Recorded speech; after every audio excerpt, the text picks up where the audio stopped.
Welcome back, guys, after 3-4 month hiatus of no shiurim, no divrei Torah. Of course, there wasn't Zoom, there wasn't the holidays, there wasn't Shabbat. We had shiurim, but it's nothing like coming back to your day. You know, tonight is Monday night, so in Jewish calendar it's Tuesday. If you look in the days that it got created, the 6 days of creation, right? On Tuesday, we have something that's not written in all 6 days. Twice it says Kitov. Twice. Special Sigula to start things on a Tuesday. Because twice it says over there, and it was good. Why? On Monday, that what was created was not good. That's why they actually took a survey. People who go back, when you go back to work, on Monday, right? You just had the weekend off, you go back on Monday, it's the most depressing day of the week. Because in the Torah, it doesn't say Kitov over there.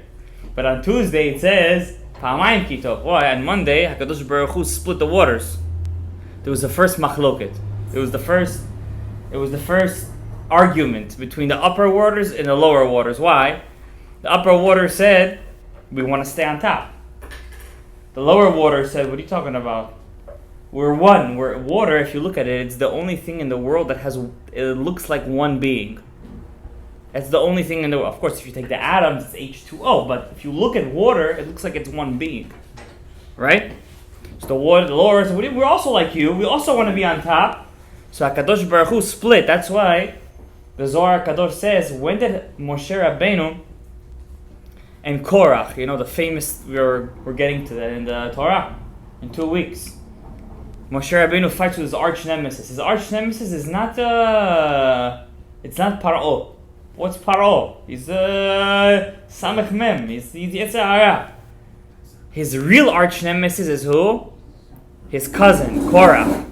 The Ari Kadosh explains Moshe Rabbeinu is the Gilgul of Hevel, and Korach is the Gilgul of Cain, and they're the two brothers that keep on coming back in every generation. Because the Torah never finished. It's the same story over and over. Just the same people coming through the same tests. And through the same arguments. The same scenarios. Just this time, what are you going to do? Is Cain going to win? Is Hevel going to win? Is Cain going to be Chozer B'Tshuva? It's all the same thing. So I'm very excited to be back over here speaking in front of you guys. I just got the shivers. I'm not going to lie to you. Because, no matter how much we were in the house and learning Torah, and we were learning a lot of Torah, Baruch Hashem, finished Sfarim, and we got so many we did so many new mitzvot, we were so many new mitzvot, and this, but still, when you come and you teach Torah, the Hillel HaZaken said over there, mitalmidai yoter mikulan. From my students more than anyone. That means when you teach Torah, you gain more than when you learn it from yourself, or even when you learn with the Chavruta. When you give it over, when you disseminate it, it's something totally different. So today, first of all, I want to say that our shiur should be Atzlachat, the Rav of this Beit Knesset. He's going through a bit of a rough patch. May Hashem bless him to overcome it and may be successful and happy. Le'orach kol hayamim. Amen. Amen. Our shiur today, it's a very special shiur. I've been wanting to give this shiur for very long, but I never did it. The reason is because I didn't feel that I had the right to do it. Our topic today is Acharit Hayamim, the end of days. Now I know you guys, everyone here, since the coronavirus, now the protests and the riots, and who knows what's next. You guys have been getting so many, shiurim, this, that, talking about it, so many columns, this, that, leave America, it's the end, this, that. And the truth is, as a person who teaches American history and global history in schools, I look at this, what's going on, and all I see is just a repeat of history. History, what did the famous historian say? History repeats itself. That's all it is. It's the same human beings, just a different scenario. You go back to 20, 30 years ago to Rodney King. What was any different than this? If you go back to the 60s, was it any different than this? If you go back to the time when in the Crown Heights when they ran over the African American kid and Al Sharpton, which I don't know, for some reason now the Jewish people hail him as a hero. And when he made the riots and they killed those Hasidic guys Well, was it any different than this? But it's different because we didn't experience it. When you don't experience something, so it's new to you. But a person who experienced this already, pandemics, this, that. My wife works in a pharmacy in the city. She has a client over there. It's over 100 years old. She's still in her right mind. When the whole coronavirus thing started over there, she's like, "Oh, honey, this is old stuff. You should have been here when the polio thing. People were running out of the city and people were running away. Like, it didn't faze her even." It's hergel is he's getting you when you're used to something already. It's something else. So this shiur is about Acharit Hayim, end of days, and when I look at what's going on over here, and I look at what lecturers are sending over, and people are speaking, they're doing very passionately, right? There's a lot of passion over there, like speaking about it, doing this, that, and there's a lot of amazing things going on over there, and it's you really get excited, right? You want to do a different, you want to change yourself, right? But you have to understand, Rabotai, and I'm very careful what I say. I'm very careful. Everybody who knows me and my shiurim, I'm very careful what I say. This is not a show. I'm not here to give a shiur that's a show, to show how much I know, and to start spitting off pages, this, that. This is not a show. We're trying to teach Divrei Elohim. This is Divrei Torah Be'emet, Torah Lishma. I gain nothing from this. Nobody gain. We gain just by learning Torah. That's it. First of all, I want to bring a prophecy that's written in the book of Isaiah, Yeshaya. I don't know if any of you guys met many missionaries of the cross religion. They love this prophet. This is their prophet. They made him their man. It's such nonsense. It's just stupid. I don't want to say the word. Just stupidity. And they always bring this chapter 53 as if he was talking about their Messiah, this, that. They totally cut off the whole book. And they just take this one chapter. I'm not talking about that today. We don't care. We don't bow down. We don't believe in a dead guy. Especially a dead Jew. For the love of God. I want to talk about something that's been going on lately a lot in the Jewish community. And that's the vilification of other Jews. Putting in the spirit of teshuvah, in the spirit of let's all get better, we've suddenly found ourselves in what this week's parasha is, Parashat Shlach Lecha, the story of Lashon Hara. We found ourselves in this situation to vilify other people, other communities, and it's the same old story. Sfaradim versus Ashkenazim, Litaim versus Hasidim. It's like the same story. And this is so pertaining to Acharit Hayim, you guys have no idea. And that's going to be, I can't finish everything in one shiur, I'm not going to lie to you. This is a lot of information over here. I don't even know if I'll be able to say what I want to say today. But one of the greatest prophets who spoke about Mashiach, more than 20 chapters in this book. Now I want to remind you, the prophet, who made the chapters in this book? Who was the one who made them? Who were the first publishing presses? The Kritmachs. They're the ones who made the chapters. They said where it's to stop, we don't have this. This has nothing to do with us. The only book that we have 150 chapters that we got, that this is 100, is what? Tehillim, that's it. Other than that, who made these chapters? The Pope. The first publishing presses, they made the chapter. The book of Isaiah has over 20 chapters talking about Mashiach, and his language is much different than all other languages of all the other prophets. He's very poetic. It's like he's saying a story, but he's weaving a beautiful picture over here. The other prophets are not like that. They say it how they see it. Now, to really understand what a prophet is, a Navi is, I have to give you a shiur, just what a Navi is. Because we haven't experienced something like that in close to, we're in this Galut 1,950 years, second Beit HaMikdash plus 410 years. 420 plus 1,950, somebody do the math. Over 2,000, 2,300 years. 2,300 years. We have never experienced a prophet.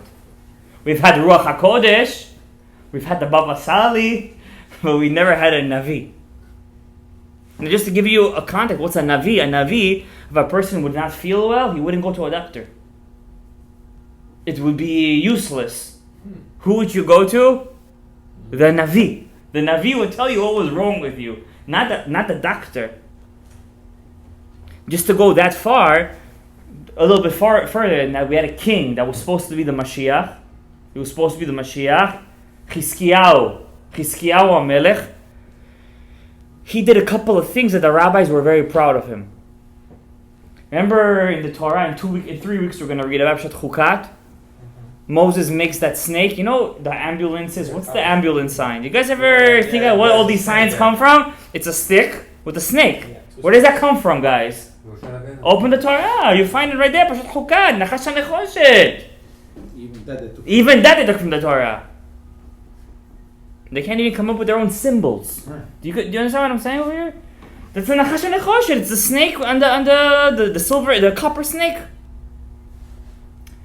Chizkiyahu HaMelech took this snake, he chopped it up, he broke it down, and he hid it somewhere. Why? The Jews, until Chizkiyahu HaMelech's time, this is more than 900 years after they came to Eretz Israel, after the desert, they still served it as Avodah Zarah. They use it as such a segula, they still use it as Avodah Zarah. And another thing he did, there was a book that he had. This is a Gemara. I'm not making this up. It was called Sefer HaRifuot, the Book of Healings. It would tell you every herb, every piece of wood, everything, what it heals. He took it and he buried it. So you're going to say, Chizkiyahu HaMelech, you know those rabbis today, when the whole COVID thing came out, you're killing people. What do you mean? Where's the mercy? People need doctors. Chizkiyahu HaMelech says, what doctors? You have prophets. You have Yeshayahu. His father-in-law was Yeshayahu, was Isaiah. That was his father-in-law. You have Isaiah.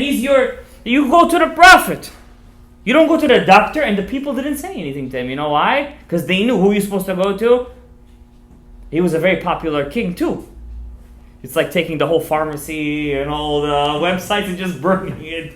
Like you can't learn anything anymore. But he did it, and he was popular. He was a very popular king. He was supposed to be Mashiach. He was supposed to be. He did one small mistake, but even that's from HaKadosh Baruch Hu, obviously. Hashem wanted it to be stretched out. If it wasn't for that mistake, we wouldn't be here today. Just the souls are splitting, and now me and you are here. So thank you, Chizkiyahu. So Yeshayahu, he has a prophecy. This is his first prophecy, by the way. I'm reading you his first prophecy. It's not in the beginning of the book because the Torah is not written in order. It's not a history book. If it was a history book, it would be written in order, but it's not a history book. And he writes an amazing prophecy which he perceives HaKadosh Baruch Hu sitting on the Kisei HaKavod. He perceives God in a vision, and he writes this vision down. And the reason why he writes this vision, the Gemara says, because if a prophet will come and tell you, today a prophet's going to come and say, Rani, you know I'm a prophet? You're going to say, wait a second, let me open up the book of Isaiah. No, tell me what you saw. If it matches, then he's a prophet. If it doesn't match, we give him one bi'ita, one kick, and we send him to New Zealand. It's a very secular country. You could go over there. Okay? Now, he's not the only prophecy about how prophecy is supposed to look. Also, Ezekiel had the same prophecy, but it's more in detail. So why is Isaiah's prophecy so short and Ezekiel's so long? One reason, because Ezekiel was not used to prophecy. So when he saw it, he was so excited, he wrote everything down. Yeshayahu was a Talmid Chacham. He was a very high-level Talmid Chacham. He was in the king's palace. He wasn't so excited. Remember, getting used to something is not always that good. So he wrote it in very short terms. Until today, we have the famous thing that we say, every Aravit Motzei Shabbat, every day we say it in Shacharit. Kadosh, Kadosh, Kadosh, Hashem Tzevakum. Where does that come from? This prophecy. Who saw it first? Isaiah saw it first. When did he see it? The first time he was prophesying. I gotta give you guys a disclaimer over here. This is very important stuff. I'm teaching you guys right now things that people in yeshiva for 30, 40 years in kollel don't know this. And that's one of the biggest problems, because the rabbis, they didn't make it popular to learn Nevi'im and Ketuvim inside yeshivot. And because of that, a lot of avrechim in yeshiva, when the enlightenment came along, they started to come like, oh, tell you, it's written in the book. They didn't know what to answer them, because they didn't learn the prophets. They didn't learn the Ketuvim. They were flabbergasted. They didn't know what the heck was going on. So you guys are learning right now, in Bukhari say hunar. You're learning a profession over here, how to look inside the Navi. How to see the Navi in the eyes that you guys don't understand. This is the Navi, this is what we're missing. I'll tell you guys one thing. How did I get into this? There was I talk a lot about Rabbi Yehuda in my lectures. One of his main students was a big tzaddik, Rabbi Salman. He had a minhag. He used to finish all the Torah, Nevi'im, Ketuvim, the whole thing, the whole 24 books. We cry on Shavuot because you have to read 3 psukim of everything. He used to finish the whole thing every year. He used to say, whoever does that, Zot Hashem Yitbarach, is going to be zocheh to live that year. He's going to have a good. So I said, wait, if he could do it, I also want to do it. So I started to read Torah, Nevi'im, Ketuvim every single year. I used to finish all 24 books, and suddenly I read the 24 books, Ronnie, and I'm asking myself, what does this mean? I don't understand. This is words. I speak Hebrew, but I don't understand these words. This is not the Hebrew that Eliezer ben Yehuda that wrote. This is the modern Hebrew. The secular, it's not the same words. It's totally different. I want to know. I said, look at Rashi.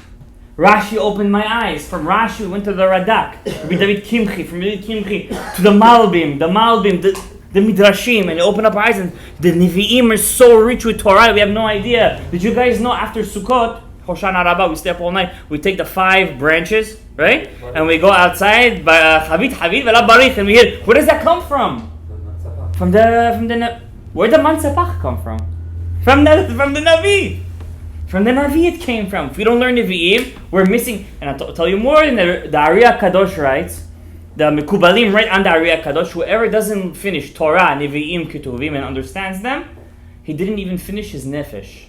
You have 5 parts to your soul. Nefesh, Ruach, Neshama, Chaya, Yechidah. You didn't even finish your nefesh. Gemara, Mishnah, but you gotta know the basics. Am I right or wrong?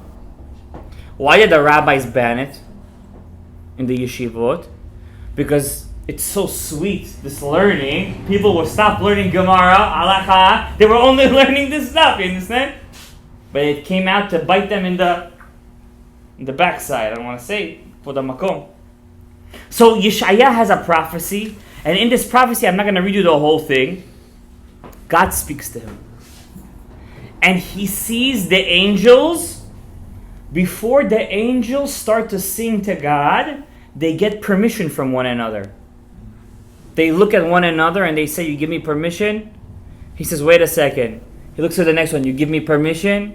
He goes to the next one, you give me permission? They're not allowed to open their mouths before they get permission from the person, from the angel next to them that he can open it. Why? Rashi, Rabbi say Rashi is, if they do, Im yakdim echad, if one of them will start to praise God before the other one, yitchayev srefa, he gets immediate srefa. We have 4 deaths in the Beit Din, sikila, serefa, henik vahenik, he gets the second one.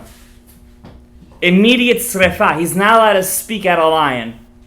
So what does he do? He asks the angel next to him, you mind? Can I praise Hashem? He says, wait a second, I also got to ask permission. That's what I said, that's what it means. Vekara Ze el ze ve'amar. You guys are saying Kiddusha every single day. You guys got to know what you're saying.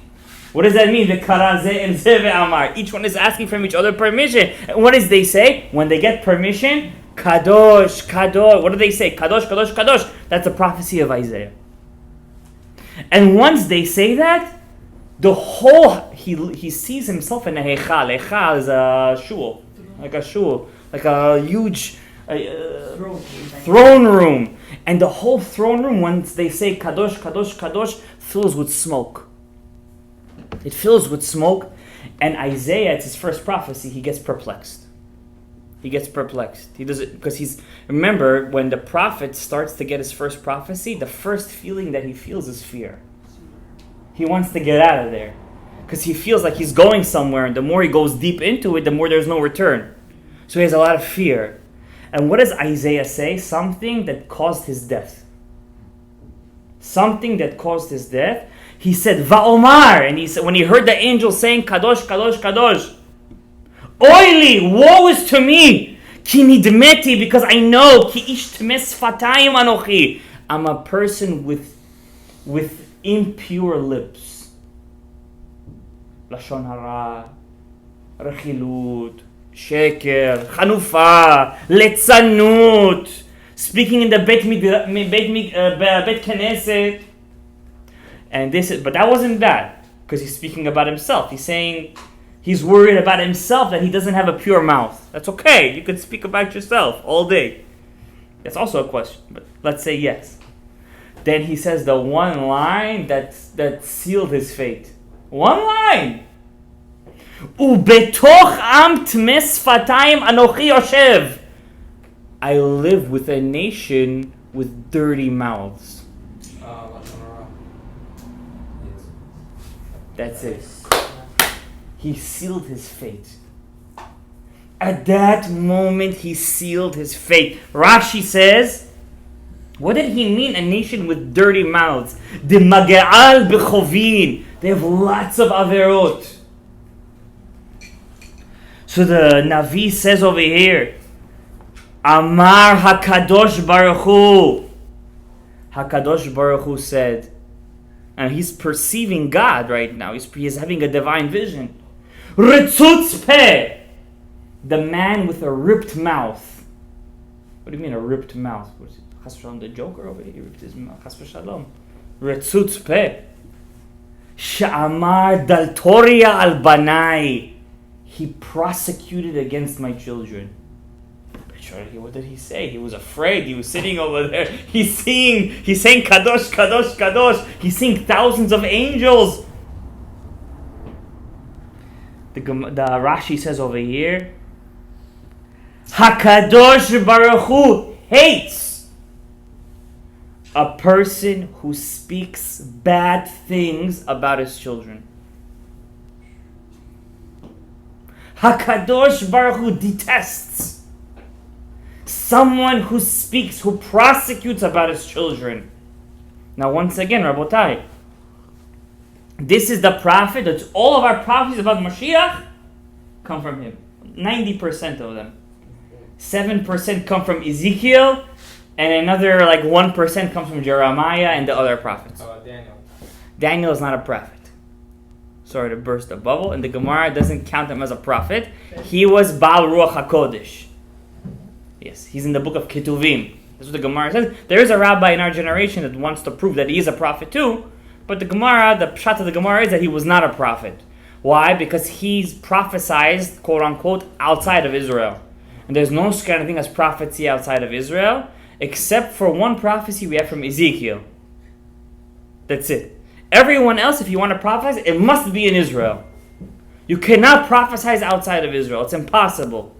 Why did Ezekiel have that? It was Hora'at Sha'ah. The Jews were just leaving Israel. They were killed. They were sold into slavery. God said, I'm going to give them one last vision to take with them into the exile. So what do we see over here, Rabotai? This is the first thing I wanted to tell you guys today. That Isaiah, who has all these prophecies about Mashiach, and there's so many amazing things that he says, for one mistake that he did, it wasn't even, I don't know if I should say that it's a mistake, but he said it. He said, I'm in a nation of Tmes Fatayim. What happened? God said, Rashi brings this down, I don't like who speaks Daltori al Banai. I don't like when you put other Jews down. I don't like when you go into public and say, hello, all these people there. That's not the way it works. That's how you give tochacha. If I'm wrong, look at the book of Yeshaya. How did he die? His own grandson killed him. How did he kill him? His grandson Menashe, who has no olam haba, says the Gemara. Isaiah was running away from him. his grandfather. Because his father, Ezekiel, married Yeshaya's daughter. He was running away and he said, Hashem, Shem Kadosh, and he hid inside a tree. His own grandson, Menashe, Melech Yehuda, took a saw and started slicing the tree that Yeshaya was hiding inside. And where did it slice him? Right in the mouth. That's what the Navi said when he said, Am Retzut Sfatayim. What's Retzut Sfatayim? Cut in the mouth. You did it with the mouth. That's what happens when you speak with your mouth. So therefore, Abotai, I want to tell you something. Before we speak about Aharit Hayamim, and we speak about the end of days, and we speak, first get into gear. Watch what you say. It's not one, not two, not three times I'm hearing people speaking about Eretz Yisrael, and they're speaking about it like Chas v'Shalom, it's a place of, you're going inside Gehenom, Chas v'Shalom. Hello, the whole Parashat Shlach Lecha, why were they punished? Because they spoke Lashon Hara. It's the truth about Eretz Yisrael. And how many people speak bad about what's going on over here? Rabotai. Rish Lakish, who was the head of all the bandits. I'm once going to tell you a story, Masachet Gitin, how he once killed the tribe of cannibals. How he once killed the tribe of cannibals himself. Rish Lakish said, you want to give tochecha, give tochecha. It's a mitzvah in the Torah. But remember, says Rish Lakish, kshot atzmecha. First adorn yourself. V'achar kach kshot acherim. Then start adorning other people. First dress yourself up. And then go and dress other people up. I'm going to tell you guys something scary. All this end of the world talk, this, that. I didn't even start talking about Mashiach yet, the end of days. It's just the introduction. All this end of the days talk, there was a time in America called the Second Great Coming, or the Second Great Awakening. Protestant preachers would speak to the masses. This is what happened. This is what started the Civil War, by the way. And they would talk about the end of the world, and they wanted the end of the world. What I see today, how people preach about the end of days, is exactly the same thing. What human being in his right mind would want the world to end? Only a person with the right, maybe with the ego of Donald Trump. He needs the ego of Donald Trump to say such a thing. How could you wish for the end of days? I want to know. And to be happy about it, that's exactly a page from the book of Protestants, of the Protestant preachers. I don't want to... the Torah is over here. I'm saying the truth. I want to read you a Gemara. It's going to scare you, this Gemara. You need some scary stuff? Okay. 98, Masechet Sanhedrin, page 98b. Talks about the end of days over here. Amar Ula, Avraham. Ula was a big Amorah. He was considered an Amorah. There were certain Amoraim that used to go from Israel to Babylon. There was no SMS back then, 5G, 4G, LTE. There was no, you had to go and donkey, So Ula was one of those Amoraim. He would go from Babylon to Israel and say the halachot from the yeshivas. Amar Ula, this is a statement he makes about Mashiach. Yete, let him come. Velo achmine, may I not see him. Guys, I don't feel the tension in the air. Ula, one of the great Amoraim, says, may he come, but I don't want to see him. I don't want to look. Oh, now you're waking up a bit? Because it's probably a scary day. So maybe it's just Ula. Ula was scared. V'chen amar Rabba. Rabba said this. Who's Rabba? Rabba is one of the greatest Amoraim. Half of the Gemara is Rabba. Yete, may he come, velo achmine. I don't want to experience it. This is a different story than what people today are painting us, right? Like it's gonna come, it's all nice and dandy. We're all gonna wear, How did the governor of Washington say it's going to be the summer of love? It's going to be, Chaz, and everyone's utopian, and yes, everything's going to open. So why we say Mashiach all the time? Or no Mashiach? That's the case. So I'm asking you guys this question. Amar Rava says, Yete veloch, I don't want to see him. Rav Yosef said, this is going to surprise you guys. Yete, may he come. Ve'eske de'etiv betula duchupita dehamare. May I sit in the shadow of his donkey's excrement. May I be zoche to see the defecation chutz mikvotchem of his donkey. Rav Yosef said that. So on one hand, we have Ula and Rava. They're saying, let him come. But we're good. On the other hand, we have Rav Yosef. Not only does he want to see him, not only does he want to experience it, he doesn't matter. He doesn't care. You know who Rav Yosef is? He's the Rebbe of Abaye. He's trying to be humble. He's saying, he's not being... No, guys. Let's not make our own perushim here. Okay. He's saying it as it is. He doesn't mind being in the dung of his donkey. Just so you can see him. That's Rav Yosef. So Abaye asked Rava, his uncle, Rabba, who says, I don't want to see him. I don't want to see him. He says, my ta'ama, why don't you want to see Mashiach's arrival? Rebbe, he was his uncle. He says, he gave him that klitschka, that name Abaye. His real name is Nachmani. Because he didn't want to name him like his father, because he was named after his grandfather. So he called him Abaye, my father. Because back then, at least Rava was very careful not to use his father's name anytime. He wanted to respect his father. Today, fathers see it as a respect that you name your kid after him. But Rava was Makpida, and he was Ashkenazi. He was not Sfaradi. Rav Yosef is Sfaradi, Rava is Ashkenazi. Remember it like that, I'm joking. Okay, so Abaye said, I was once in a table with Ashkenazim.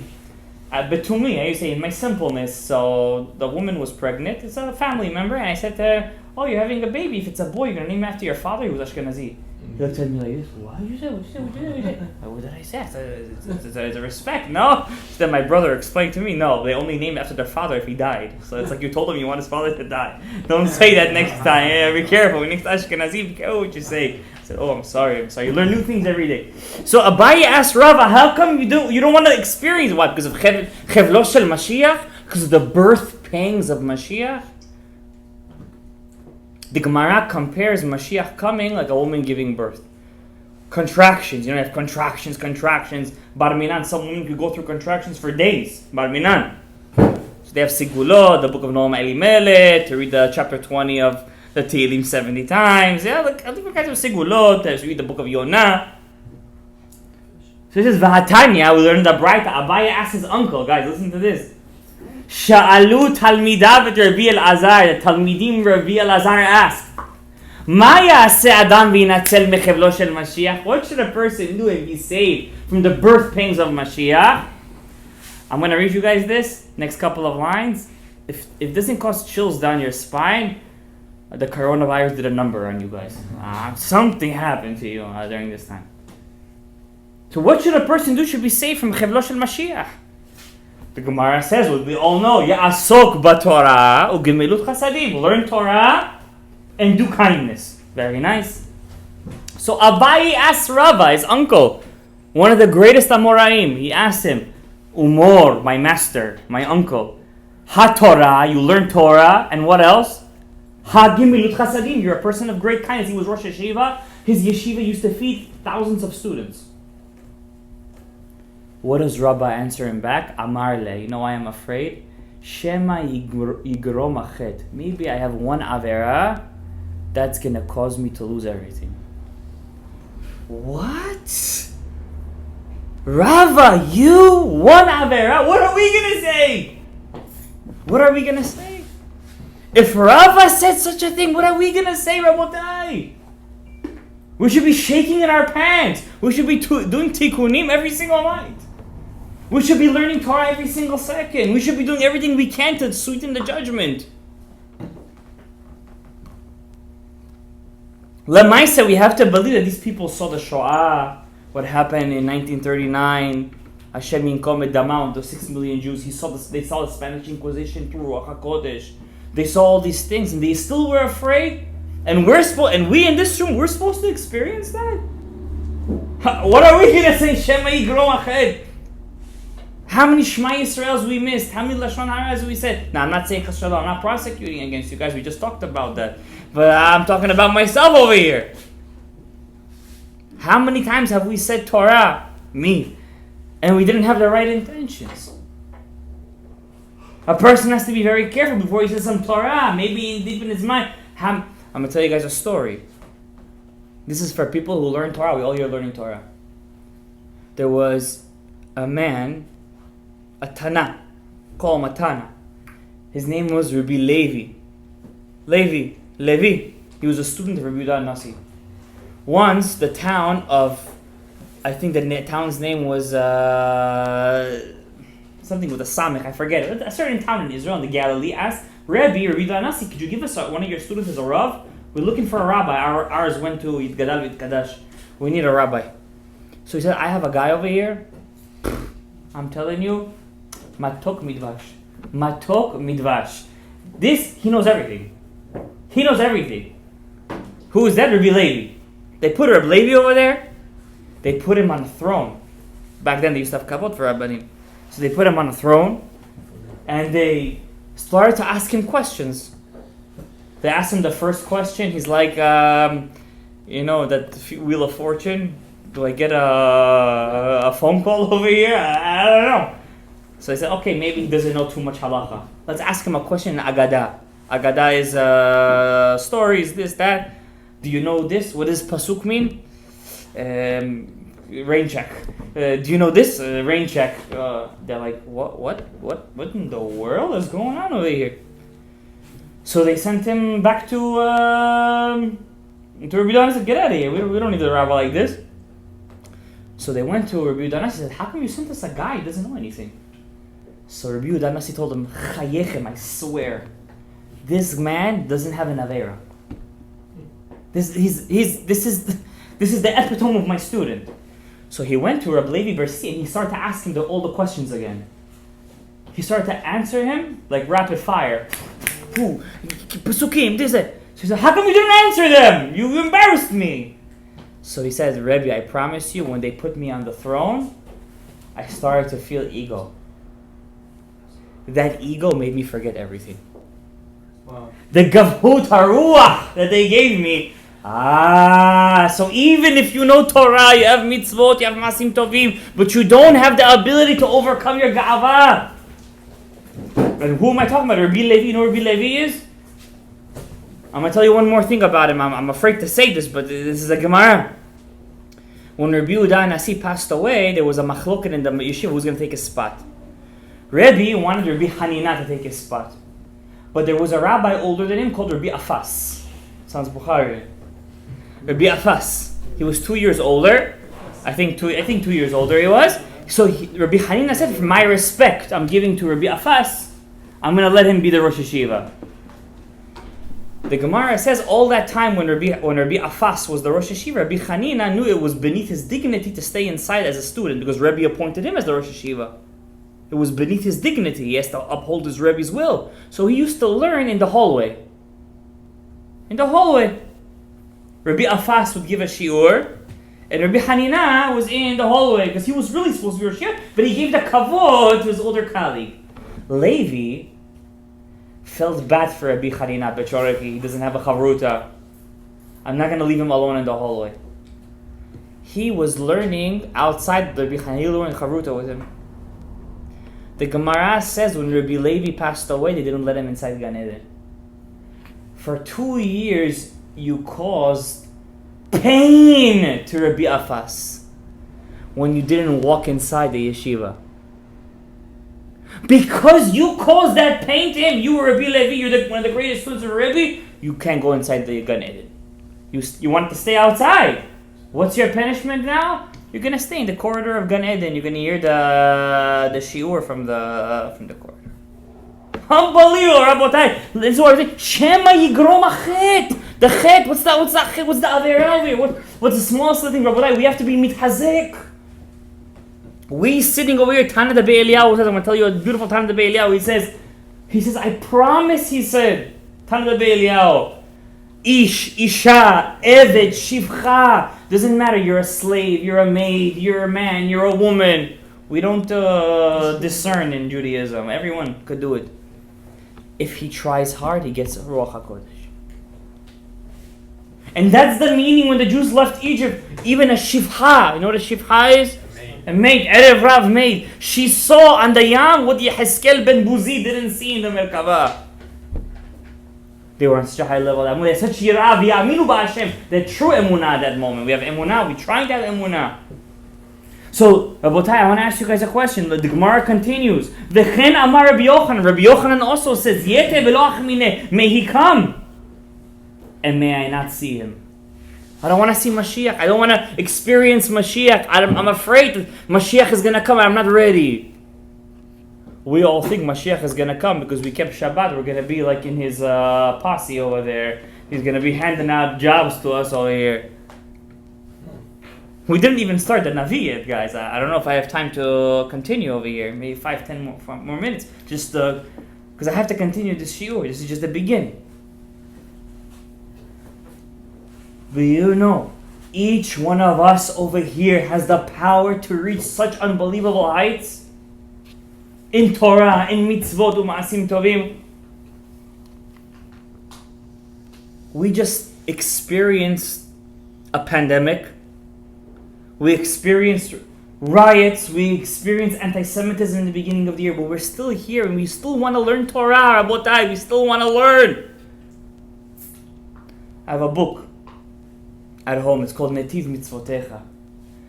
In this book, the Rebbe Mikomarna says, you should know, the biggest lesson, the biggest idea that one has to know when learning Torah, never think low of yourself. Never think low of yourself that I can't do it. You have to believe in yourself that you could reach the level of the greatest heights, of Yehida. Now, I'm going to go back to this Gemara, not tonight. I'm going to go back to it. I want to tell you guys a Rambam now. We speak about Mashiach. We spoke about it in the beginning. It's very important we talk about Mashiach. Don't prosecute against other Jews. Don't say they're not worthy. They're worthy or not is none of your business. You worry about yourself. Rish Lakish said, first dress yourself up. Then dress other people up. Even if you hear Lashon Hara going on between the rabbis, is that you have to be like this. What does it have to do with me? I'm here on a mission. I'm here to learn Torah. I'm here to do mitzvah. I'm here to change my life. It's my job. I don't care about anyone else. On the way, Hashem is going to make sure that you meet the right people. Don't worry about that. Every person you meet is for a reason. And then we learned over here, just as a glimpse. I didn't get into the Navi yet. The Nevi'im. What is the meaning of Mashiach? First of all, what were the Amoraim's reaction of Mashiach? Did they want to see it? Did they not want to see it? Now I'm going to tell you one of the prerequisites before Mashiach comes. Everyone here listen, because we have to shake out of fear, not out of fear, like Yirat HaRomemut. This is not fear of Gehenom, fear of this, fear of Hashem, because we have to reach this level. The rabbis back then, they didn't reach it. We have to reach it. I'm going to read you a Rambam. This comes from a book called Igeret Teman. The letter to Teman. Now, the Yemenite Jews, just to give you guys the context, they're Jews that lived in Yemen from before the destruction of the first Beit HaMikdash. This we know for a fact. Ezra Sofer, which was a Navi, he was one of the 120 men of the Great Assembly. He tried to bring them back. He wasn't able to bring them back, and he cursed them. We don't know what the curse was. Some say he cursed them, they should be extremely poor. But what are you going to do when you see a Temani that's up to here with, he's good. There are many poor Yemenites, and they did go through a lot of persecution. I think the curse that he cursed them when they moved to Israel, they were in refugee camps. And the Zionist regime back then, under Ben Gurion, they all came as religious Jews. And whatever they used to do, they used to kidnap their children and free adoption. to rich, Ashkenazi families, and that's why till today we have like Ashkenazim that they're dark. Where you came from? Like, what are you? It's only Jay from the sky. What's going on? I had a fifth grandfather. He came from. Okay, man, no.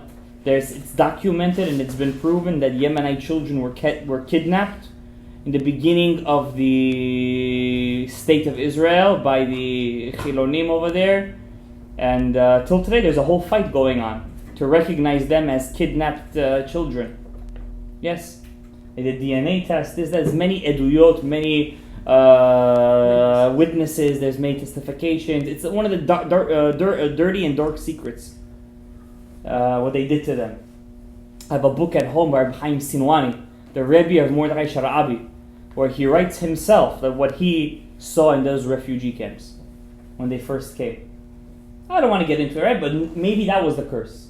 Maybe that was the curse that Ezra Sofer cursed them because they didn't want to go up to the second Beit HaMikdash.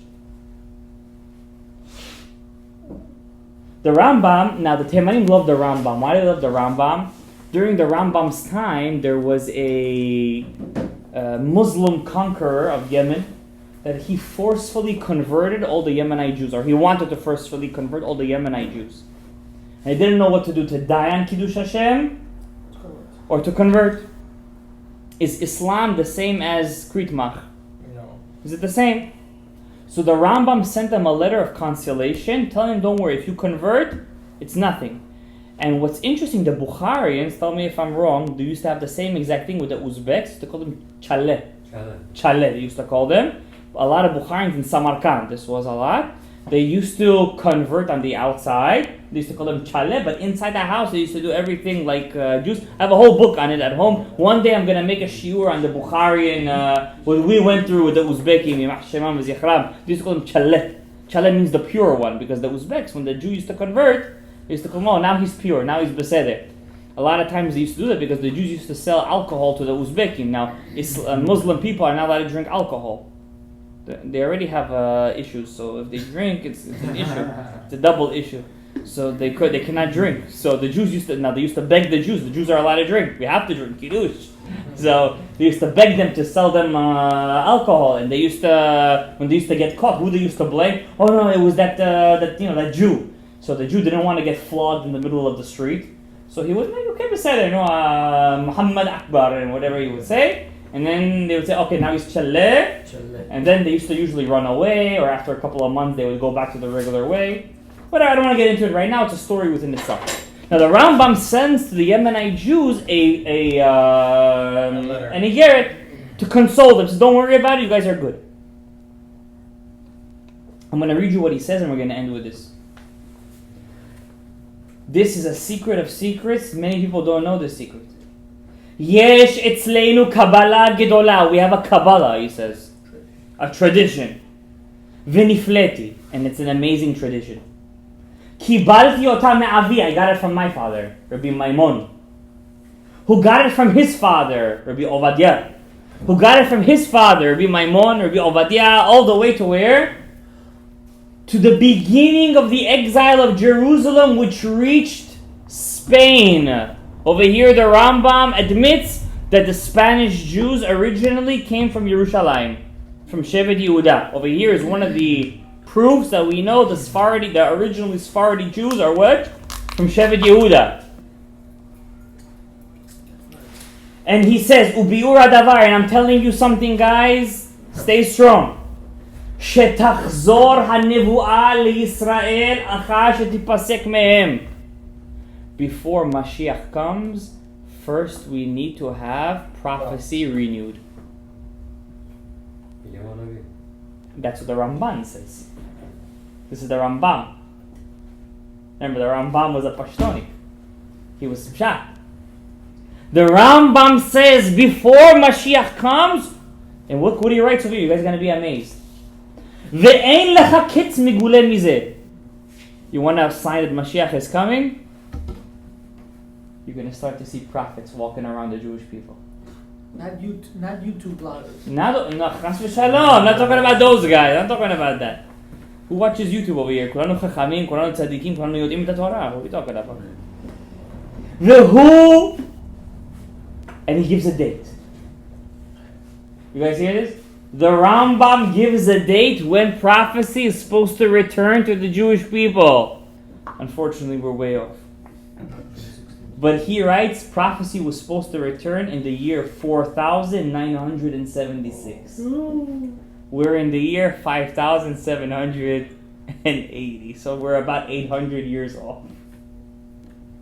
That means the Rambam had a Kabbalah. He's not writing this from his own mind.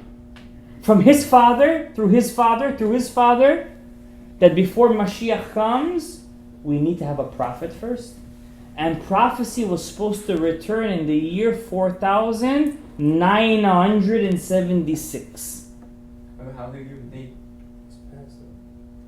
That's an amazing question. That's going to be already in the second shiur. We're going to go through 20 rabbis who gave dates of when Mashiach is going to come.